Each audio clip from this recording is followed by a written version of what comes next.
Araw ng Biyernes, alas 4 pa lang ng madaling araw, gumising na si Princess at agad na nagtungo sa banyo para mag-shower.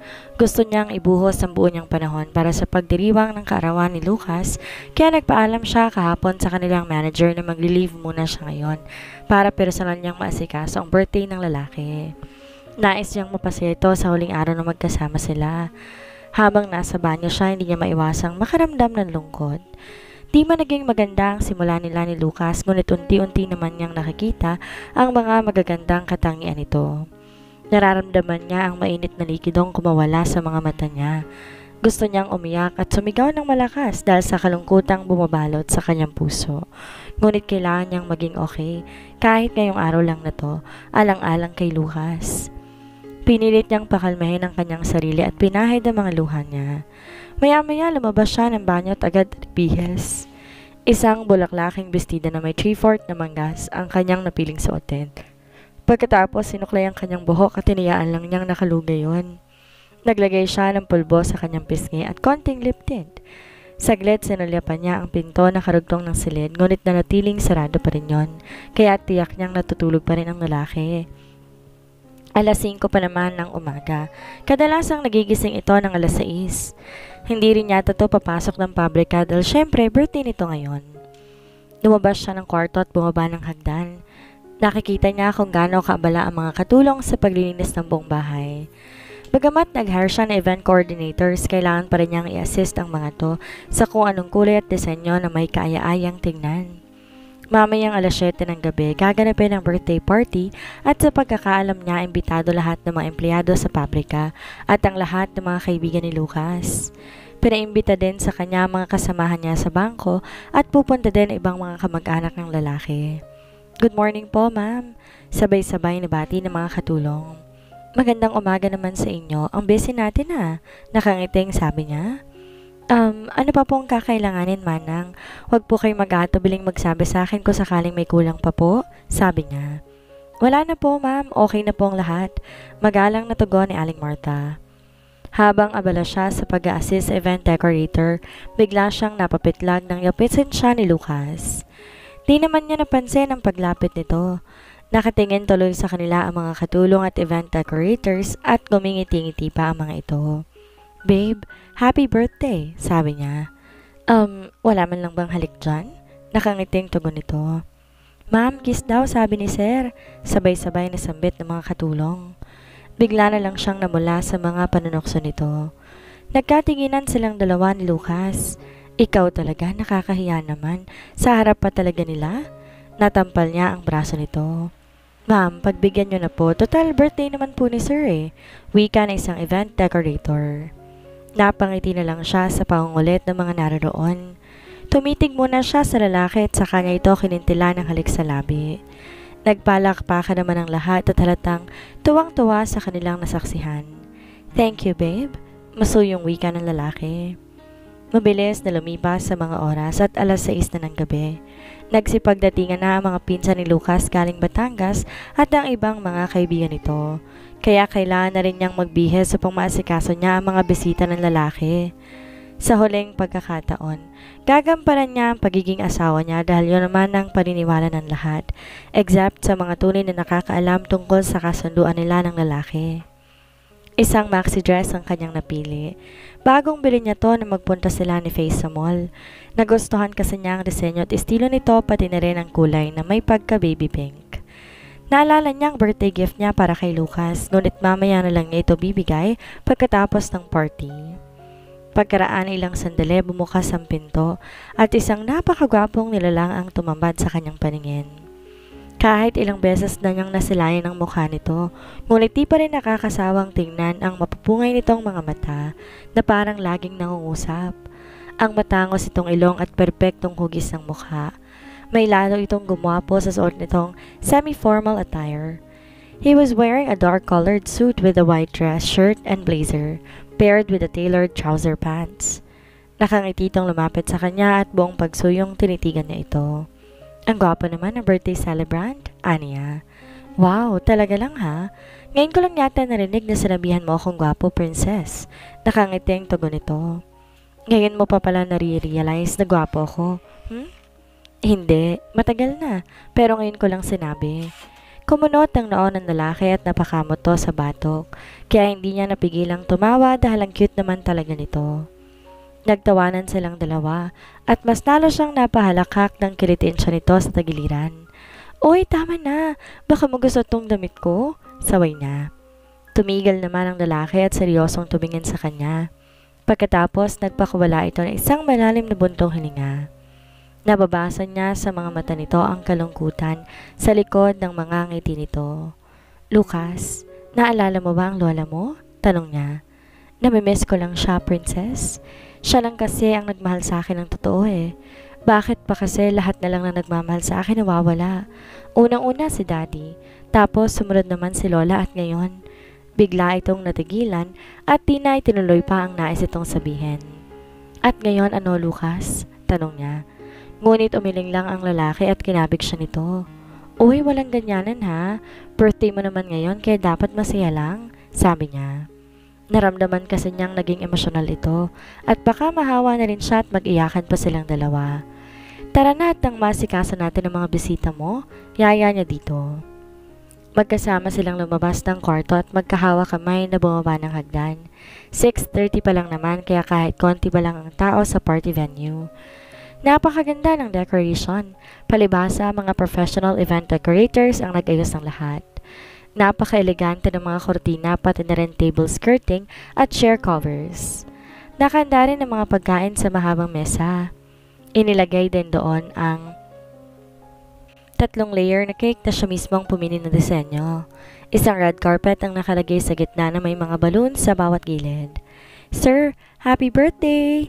Bati ng mga katulong nang makababa sila sa unang palapag. Maraming salamat sa inyo. Sumunod namang bumati sa kanya mga kasamahan nito sa trabaho at ilang mga kaibigan nito. Ginala niya ang kanyang paningin dahil hindi pa niya nakikita si Logan at Sasha. Hindi naman maaaring mawala ang mga ito dahil sila ang mga malalapit na kaibigan ni Lucas. Ngiti lang tinugon niya sa bawat pagbibigay galang sa kanya ng mga empleyado ng pabrika. Para kasing nahihiya siya dahil di naman siya totoong asawa ni Lucas. Ngunit kailangan na lang niyang pangatawanan. Total aalis na siya bukas sa pamamahay ng lalaki, maging sa buhay nito. May kung anong lungkot na naman ang nararamdaman niya sa kanyang puso sa tuwing maiisip niyang aalis na siya bukas. Lumingali nga siya sa paligid, hinanap ng kanyang mga mata si Madam Lauren. Hindi ba to darating? Tanong niya sa kanyang sarili. Dapat kanina pa sana to nandito, gayong kaarawan naman ng anak nito.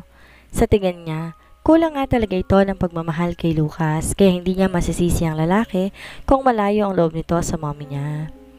Bigla siyang nakaramdam ng awa kay Lucas habang pinagmamasdan nitong nakikipag-usap sa mga kasamahan sa pabrika. Kani-kanina lang kasama naman siya nito, ngunit nag-excuse siya dahil feeling niya na out of place siya doon. Hi, princess! Bati sa kanya ng pinsan ni Lucas na si Angie. Hi, Angie. Ba't mag-isa ka dito? Tanong ng babae. Hindi ako nakaka-relate sa mga pinag-uusapan nila eh. Nakangiting sabi niya. Tuwang-tuwa siya habang kakwentuhan si Angie. Madaldal kasi ito at palabiro din, katulad ng kaibigan niyang si Faye. Oo nga pala si Faye, bakit wala pa? Sa isip niya baka na-traffic lang ito. Hindi naman to tumawag sa kanya kung sakaling hindi to makakapunta. Buti na lang dito si Angie at least hindi siya na-bored dahil may nakakausap siya kahit papano. Maya-maya, dumating na rin ang kaibigan niya. Matapos tong bumati kay Lucas, lumapit to sa kanilang dalawa ni Angie. Mars, ba't ang tagal mo? Kala ko di ka na darating. Aniya. Hay nako, masyado ma-traffic Mars eh. Nandito na ba ang mga kasamahan natin? Tanong ni Faye. Wala pa nga eh. Oo, nandiyan na pala, Mars. Sambit niya na makitang papasok na ng bahay ang mga ito. Pagkaraan na ilang minuto, magkasamang dumating sina Sasha at Logan. At ang huling dumating ay ang mommy ni Lucas. Akala niya mag-isa lang tong pumunta, ngunit laking gulat niya na makita niyang kasama nito si Amir. Saglit siyang natigilan habang nakatingin sa magiging reaksyon ni Lucas. Ngunit naisip niya may karapatan din namang pumunta si Amir dahil kapatid naman ito ang birthday celebrant at siguro nga nais lang ni Madam Lauren na magkakalapit ang loob ng mga anak niya. Di makapaniwala si Lucas na isasama ng mommy niya si Amir. Hindi man lang siya tinanong nito, ngunit ayaw naman niyang maging bastos kaya't nung batiin siya ng kanyang ina at kapatid at makipagkamay ito sa kanya, tinanggap niya ito ng walang pasubali.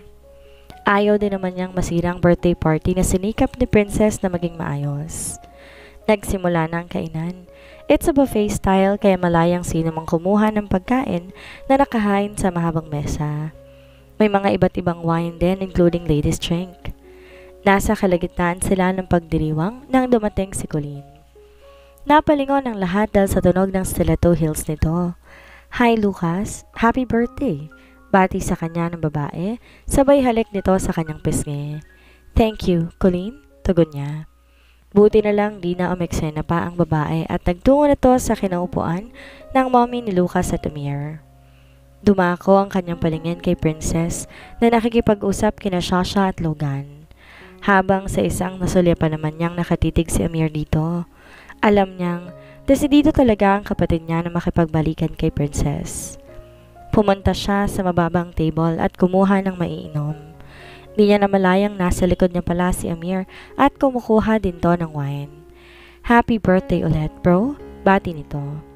Tinanguan lang niya ito at nagpatuloy sa paglagok ng wine sa baso.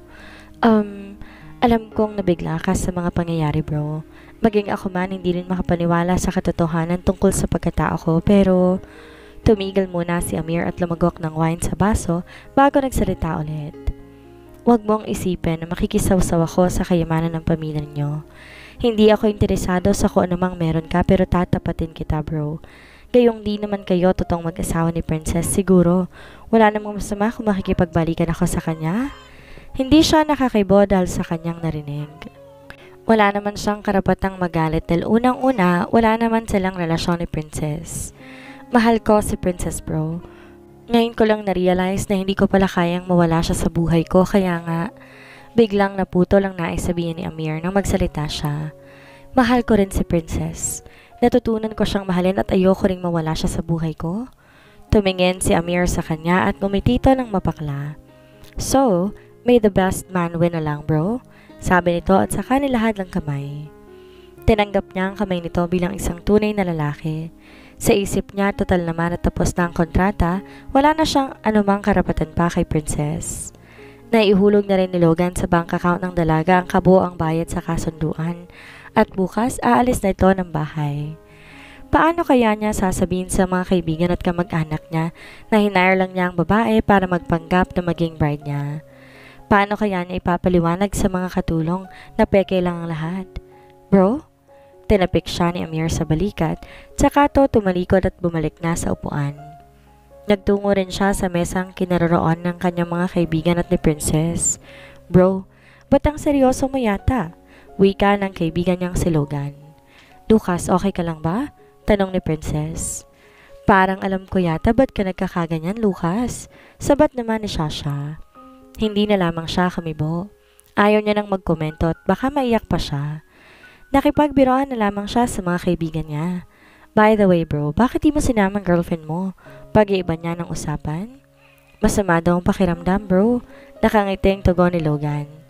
"Kailan pala kayo magpapakasal?" tanong niya. "Hindi pa namin napagpaplanuhan, bro." "Aba, kailangan ka na talagang mag-asawa, bro, at malapit ka nang lumampas sa kalendaryo." Pagbibiro niya. Nagkatawanan ng lahat. Meron pa kayang lagpas na ng kalendaryo dito pero hindi pa rin nag-aasawa? Wika ni Logan. "Sino?" Halos magkasabay sila ni Princess. Di itong katabi mo, ang magandang si Shasha, at muli na naman silang nagtawanan. Kinurot ni Shasha ang tagiliran ni Logan ngunit tawa lang ng tawang lalaki. Ganon naman talaga sila noon pa, nag-aasaran, nagbibiroan at nagkukulitan. Magkababata silang tatlo at magkakaklase din ng elementary at high school, ngunit hindi na ng college kasi iba-iba na ang mga kursong kinuha nila. Si Logan, BS Political Science bilang preparatory sa College of Law. Si Shasha naman ay BA in Creative Arts and Design at Business Management naman siya. Pero seriously siya, ba't ayaw mo pang mag-asawa? Hindi ka pa ba niyayaya ng French boyfriend mo? Tanong niya rito. Ewan, parang di rin ako sure sa lalaking yun. Sagot ni Shasha. Masyado ka kasing idealistic siya. Gusto mo katulad sa amin ni Lucas sa mapapangasawa mo. Wika ni Logan at muli na namang humalakak ito. At nagsitapa na naman ang lahat. Kahit papano, nakalimutan saglit ni Lucas ang lungkot na kanyang nararamdaman. Sinulyapan niya si Princess na nakaupo sa harap niya at katabi nito si Faye. Nakikinig ito habang nagbibiroan sila at nakikisabay sa kanilang mga tawanan. Kahit nakangiti ito at nababasa niya sa mga mata nito ang lungkot, ngunit hindi niya alam kung para saan ang kalungkutan na yon. Nang tumugtog ang malamyos na musika, nagsipagpuntahan ang karamihan sa gitna upang sumayaw. Bro, pwede ko bang isayaw si Princess? Wika ni Amir. Di niya na malayang lumapit to sa kanila at naunahan siya nito. Tiningnan siya ng babae na para bang hinihingi nito ang permiso niya. Tumango lang siya. Wala naman din siyang magagawa dahil nagkausap na sila kanina ng kapatid niya. Sinabi na nitong may balak tong makipagbalikan kay Princess at hindi niya na to kailangan pigilan pa. Isang malalim na buntong hininga ang kanyang pinakawalan habang nakatanaw siya kina Princess at Amir. Bigla siyang tumayo at nag-excuse muna kina Shasha at Faye. Sumunod naman sa kanya si Logan at nagtungo sa mesa upang kumuha ng wine. Bro, may problema ba? Tanong ni Logan. Ba't ang lungkot mo? Ano nga palang plano mo ngayong tapos ng kontrata?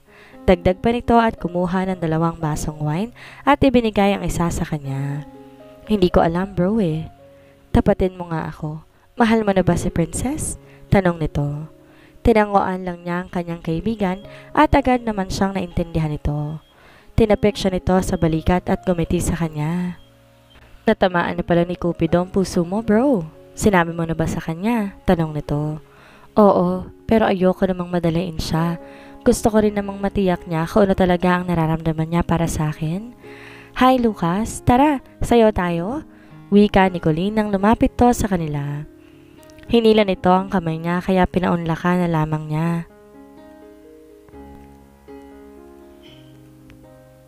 Kahit sumasayaw silang dalawa ni Colleen ngunit wala rito ang isip niya. Natitiyak niya sa kanyang sarili na wala na siyang anumang pagtingin pa sa babae. Si Princess ngayon ang mahal niya kaya lang di niya alam kung may pag-asa pang damdamin niya para dito dahil sa tingin niya mahal pa rin ito si Amir.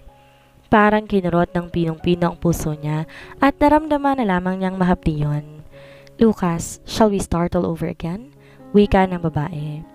Colleen, hindi na pwede. I'm sorry, but I don't love you anymore. Mahinahong tugon niya. Please, give me another chance. Niyakap siya ng babae kaya tuloy pinagtitinginan sila ng mga bisita. Palipat-lipat ang tingin ng mga to sa kanya at kay Princess dalang paniniwala naman talaga nila. Totoo niyang asawa ang dalaga. Sinulyapan niya to habang kasayaw si Amir at nagtamang kanilang mga mata. Maya-maya nakita niyang inihatid na siya ni Amir sa upuan. Kaya sinabihan din niya si Colleen na bumalik na rin sa kanilang table. Nakakawit pa rin ang kamay nito sa braso niya habang pabalik na sila sa kanilang upuan. Muli niyang sinulyapan si Princess ngunit di na to nakatingin sa kanya kundi sa mesang kinaroroonan ni Amir.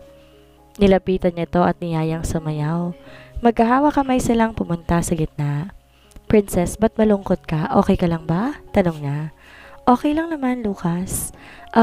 Nakausap ko pala kanina ang kapatid ko. Desidido daw talaga siya na makipagbalikan sa'yo. Tinignan niya ang reaksyon ng dalaga ngunit wala siyang mababasang anuman sa mata nito. Salamat nga pala ha sa pag-aasikaso nitong party. Maraming salamat at pinagbigyan mo ang kahilingan ko na tsaka ka nalang umalis ng bahay pagkatapos ng birthday ko. Malungkot niyang turan. Wala yon, Lucas. Sabi nito at bahagyang ngumiti. Pasado 10:00 na matapos ang party. Isa-isang nagpaalam ang mga bisita pati na rin mga kamag-anak ni Lucas. Umalis na rin ang mommy at ang kapatid nito at ang huling umalis ay ang mga malalapit na kaibigan ng lalaki na sina Logan at Shasha. Sumabay na rin si Faye sa mga ito, kaya tayong si Princess na lang naiwan sa loob. Babe, akit na tayo, sabi ni Lucas. Tinangoan lang niya to at sumabay sa lalaki sa pag-akyat sa ikalawang palapag. Nang makarating na sila sa kwarto, agad kinuha niya ang inihanda niyang regalo para dito. Lucas, happy birthday ulit. Pagpasensyahan mo na tong regalo ko. Sabi niya sabay abot ng maliit na box sa lalaki. Naku, Princess, nag-abala ka pa pero thank you ha. Nakangiting sabi nito, tsaka dali-daling binuksan ang box. Wow, ang mahal nito ah. Nagustuhan mo ba, Lucas? Tanong niya. Siyempre, nanggaling sa'yo sagot nito. Muli silang nagkatitigan. Princess, aalis ka na bukas. Maging malungkot na itong silid natin? Sabi nito kasabay ng pamumula ng mga mata nito. Bigla siyang kinabig ng lalaki at niyakap na mahigpit. Dahan-dahan niyang nilalayo ang kanyang sarili dito at para namang pinipiga ang puso niya na makita niyang umiiyak talaga ito. Lucas, walang ganyanan. Gumagaralgal na rin ang boses niya. I love you, princess. Sabi ng lalaki at pagkatapos, siniil siya ng halik nito.